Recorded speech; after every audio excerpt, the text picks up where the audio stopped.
So, 4 years ago, I became a volunteer in teaching kids to do their homework after school. And this was one of the math problems of a kid that I taught.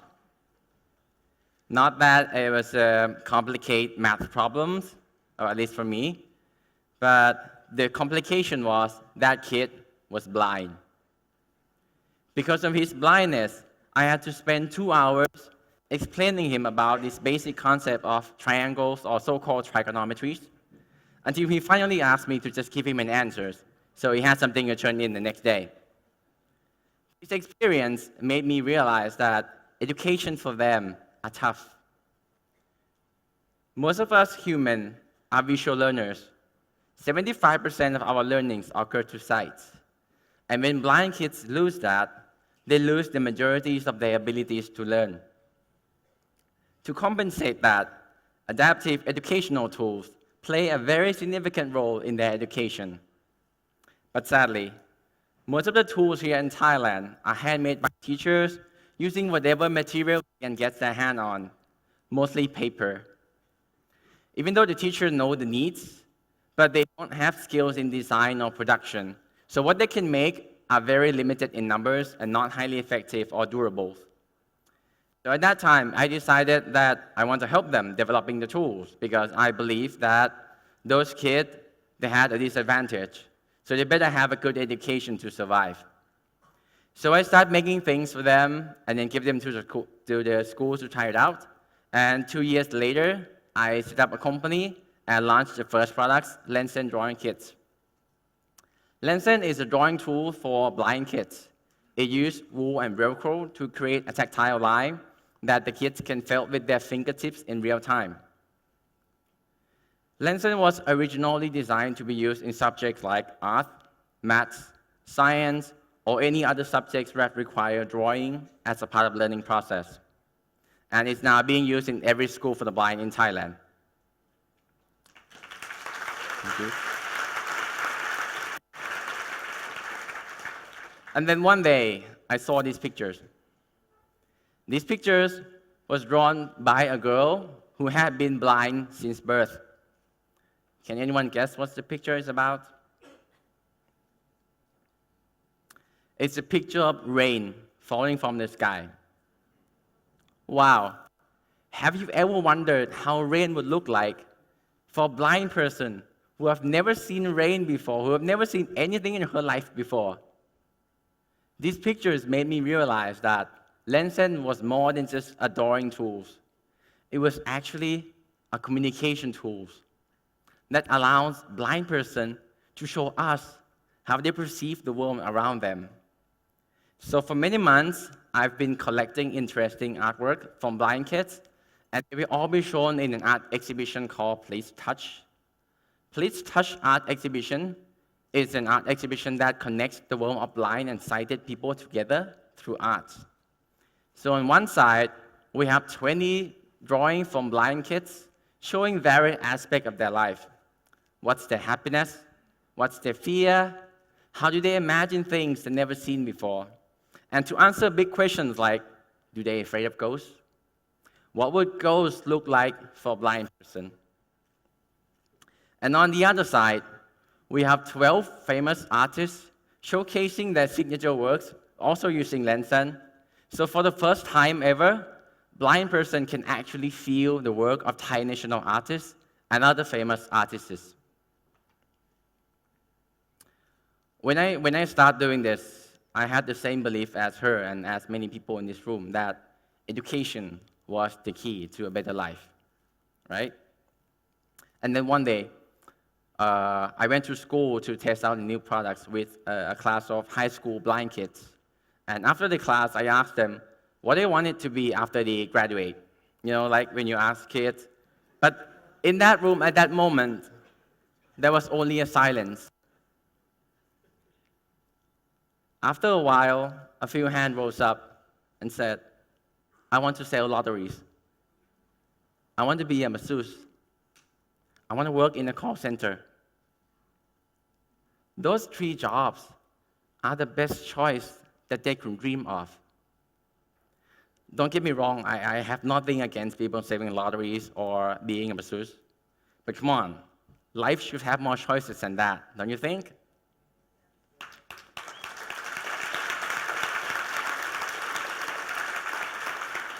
The reason I said those three were the best choice, because 30% of blind people don't even have a job. And 70% of them, those that have, they earn an average income of 100 baht a day. So tell me, would you like to invest your time and money in education when eventually you have 30% chance of being unemployed or 70% chance of have 100 baht a day? Would you invest? Not the kids, not their parents. The problem of education for the blind is not about lacking resources. It's about lacking the motivations. And that's the main reason why blind people in Thailand these days, 85% of them only have primary education or less. And without education, it's even harder for them to find decent jobs. So it's become a vicious cycle that they cannot escape.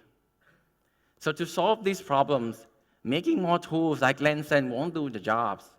But instead, what we should do and we could do is to give them opportunities. Opportunities to work, opportunities to live, and opportunities to be a part of our societies. And that's the goal of my companies. To create an opportunities to work, we create these solution projects.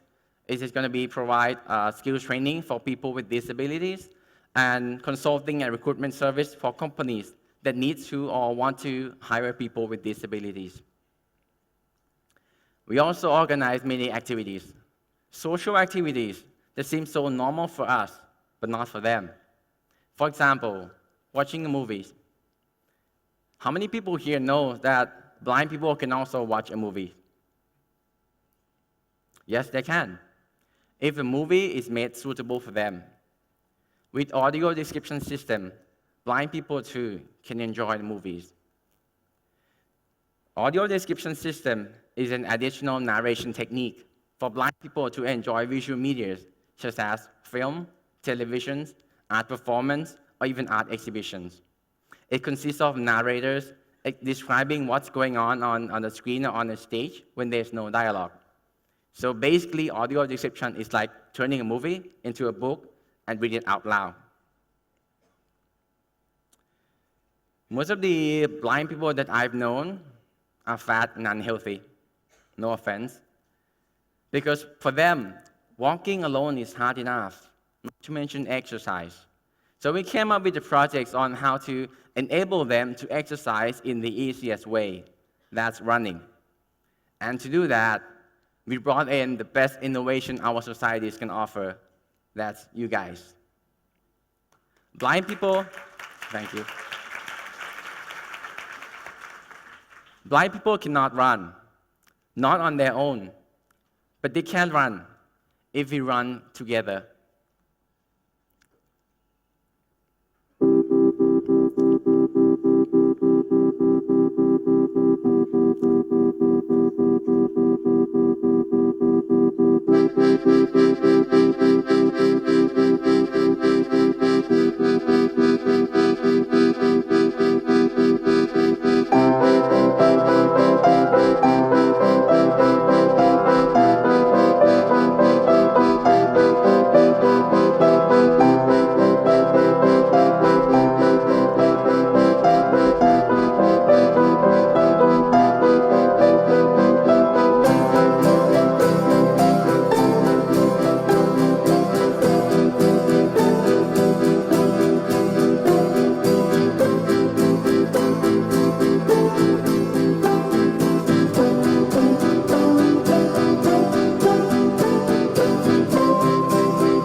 in the video, it was the first time we organized Run Together event in Solum in April last year. And the first time we had 12 blind and 12 volunteers participate. And after that, we organize it once a month in Solumpini. And for now, we have over 200 people with disabilities participate, blind, deaf, people on wheelchairs, mental disabilities, participate in the event. They come because they want to prove that disabilities is not an obstacle to run, but not to prove it to you, to prove it to themselves. In March this year, we're going to also organize our first big event, Run Together Mini Marathon, to show that people with disabilities can also run a mini marathon as well. In most of our activities, we try to involve as many volunteers as possible because we want volunteers to meet, to know, and to exchange experience with another group of people that we rarely see in our daily life. We want volunteers to understand that people with disabilities are different from us. But aren't we all different from each other anyway? I'm afraid of heights, and I don't eat spicy food. I'm in Chiang Mai, so. Some of you may be afraid of spiders. Some are tall, some are short. Some cannot see, some cannot hear.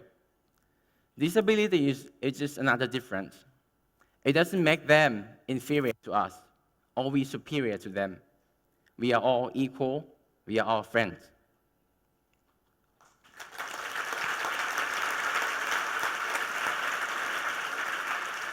So, by working in these fields, a lot of people ask me, like, okay, instead of donating money or giving them lunch at the schools, what can they do for people with disabilities? So I asked them, okay, if you want to do something for people with disabilities, try asking yourself these two questions.